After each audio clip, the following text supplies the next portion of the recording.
After Rob left, I sat for a long time thinking about his parting comment to me. He called me a wuss. Boy, that pissed me off. I could be anything, an asshole or stubborn, but a wuss. Never! As time passed, I calmed down and realized that Rob had good intentions, and the reason for his outburst was probably his frustration with me. In the end, we debated for almost an hour and accomplished absolutely nothing. Rob kept reminding me that Jenny didn't go to bed with Craig, and I kept telling him that it didn't matter to me. The problem I had with Jenny, which Rob didn't understand, is that there are several ways to be unfaithful. One dictionary definition of infidelity is a lack of loyalty or faithfulness. The bottom line for me was that Jenny was unfaithful to our marriage. Oh, sure, she wasn't having sex with a guy, but she was intentionally dating 10 times in 3 weeks with a man who wasn't her husband, and most of those encounters were when her husband was out of town.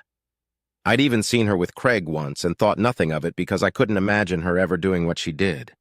The last time I saw her, she told me that she had tricked Craig, kept seeing him while she worked out her plan to make me jealous. 3 weeks later, she canceled it because she couldn't figure out how to make it work. You might think that confession would have worked in her favor, but to me, it meant that if things had worked out differently, if she had been able to come up with a workable plan, she would have continued to date Craig, and that was something I couldn't forget. I had to believe that if things had worked out well, she would have kept him tied up as long as he fit into her plans. How she would have handled the request to go up to his room, I have no idea, but I firmly believe she would have found a way. Jenny is resourceful. Given that Craig's arrest by the FBI was imminent at the time, she probably would have been at the center of things too. Wouldn't that have been embarrassing? What really disappoints me is that Jenny actually thought that her seeing another man and trying to make me jealous was a good idea. That doesn't mean we didn't discuss our feelings about marital fidelity before we got married. Heck, we discussed it to death before we specifically wrote into our prenuptial agreement how we would divide our assets if one party wanted to end the marriage rather than go behind the other person's back. I made it very clear that there would be no second chances, and Jenny expressed the same sentiments. During our marriage, there could not have been two people who were closer to us on this issue. The first time Jenny felt that I was inappropriate for my half of the marriage, she spoke to me about it, as she should have. I don't know if it was because I had reverted to old habits, at least in her eyes, or if she misinterpreted my reaction to that first time I saw Jenny with that slug. Whatever it was, Jenny actually thought messing with Jerry Craig was a good idea. Not only had she made a bad decision from the start, but her choice of tool couldn't have been worse.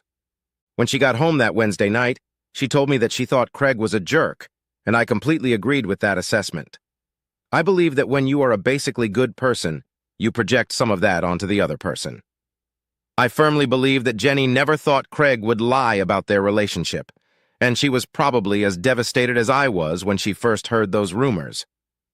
What Jenny also forgot was her warning to me before we were married about inappropriate behavior in front of her staff and how it would damage her reputation.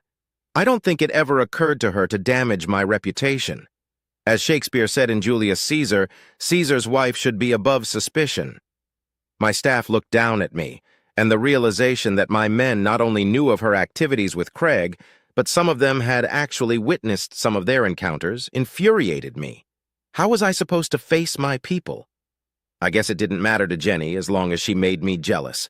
When you think about it, I suppose it would have been hard for her to make me jealous if she had picked a man I didn't know, but by picking one of my employees who had no character at all, she made sure that everyone in my company knew that he was secretly dating my wife. Once Craig finished telling all the guys that he was having the boss's wife while the dumb bastard was out of town, I'm sure by the end of the day everyone in the office knew. If it hadn't been for Rod's courage in coming to me and the woman who talked to Rob, I wonder if I would have ever found out. I did feel sorry for Rod that day. He was quite young and all, but he felt so bad about what was being done to me that he couldn't keep quiet. You have to admire that kind of devotion. People sometimes forget that perception is everything. It doesn't really matter that Jenny didn't have sex with Craig. Everyone who heard the rumor believed it, so why not? After all, what married woman meets another man for lunches and dinners with dancing afterward while her husband is out of town, if nothing is going on between them? I know I certainly wouldn't, and I wouldn't do it. Even now, after seeing the black and white FBI report, I find it hard to believe that *nothing* happened. As the old saying goes, if it looks like a duck and quacks like a duck. I don't blame Jenny for the assumptions she made. I might have made them too, given the facts as she saw them. What I do blame Jenny for is her solution to the problem. Her solution destroyed my trust in her, and I just can't ignore that. I have seen firsthand what can happen when trust disappears in a marriage.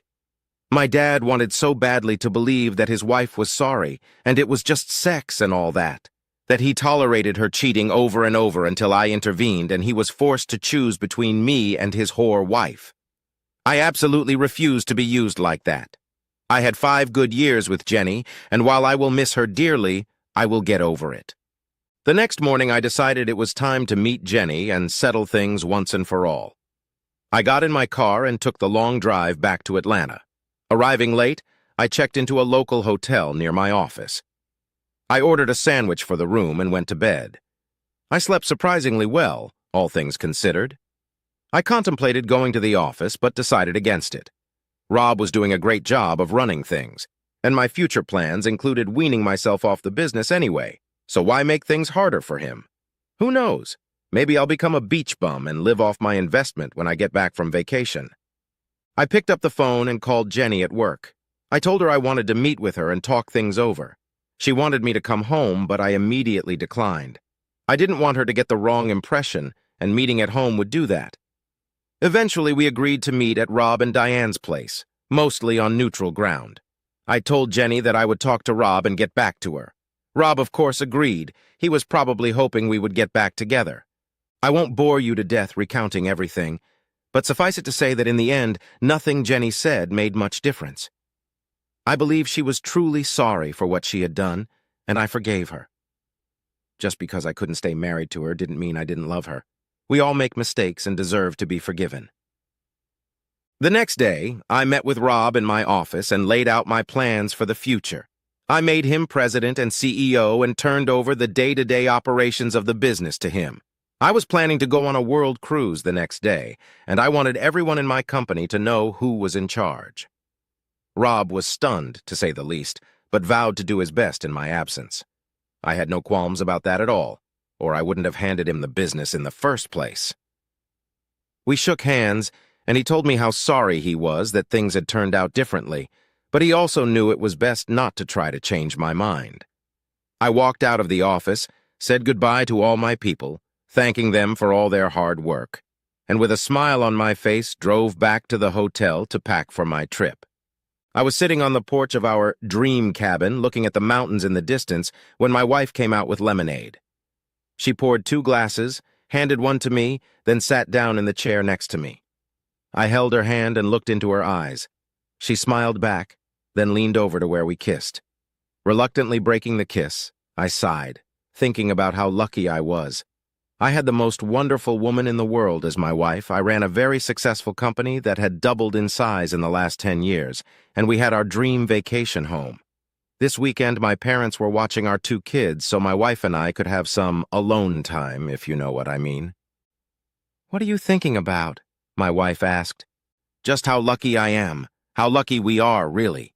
We've done everything right for ourselves, and I'm very grateful for every bit of it." "I know what you mean, but I can't help but think about—" "So, Diane, you know we've already discussed this. We did the best we could, but sometimes you just have to accept things as they are." I closed my eyes, remembering how many times Diane and I had tried to change Ted's mind about Jenny. "I know, but I still feel bad. We're living in the little house he built for Jenny, and she hasn't even seen it," Diana said sadly. "We used to invite her here for family weekends and holidays, but she always turned us down. I'm glad Ted sold us the place, but I wish it didn't bring back so many bad memories for Jenny. She works too hard. You know she deserves a vacation, and this would be the perfect place to relax." Diane was right. Jenny was working too hard.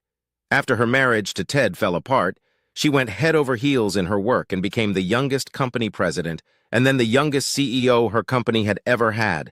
Her company is thriving, but I wonder about the cost. She paid a very high price for such a minor transgression. Over the years, I have been able to get Ted to talk to me and explain his train of thought regarding his treatment of Jenny.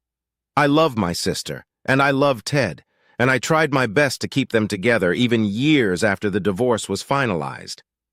I think Ted finally told me about his childhood and his father, so I would shut up and leave him alone.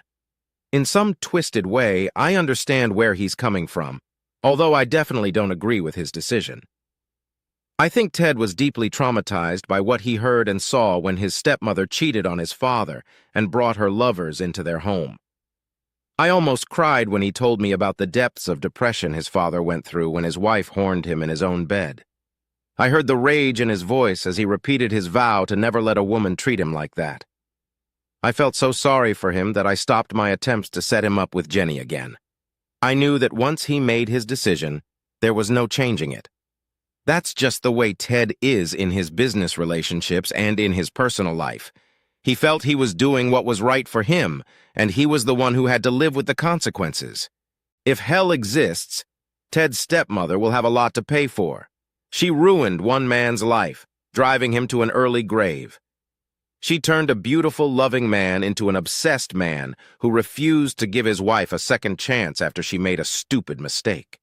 And worst of all, at least for me, her influence on Ted and his influence on their marriage turned my sister into a workaholic who refused to try to date anyone again. She told me that she had lost the love of her life and wasn't going to waste her time trying to find what she had lost. Oh yeah, that woman is going to have a lot to pay for, and I hope she rots in hell. By the way, I still think Ted is a wuss.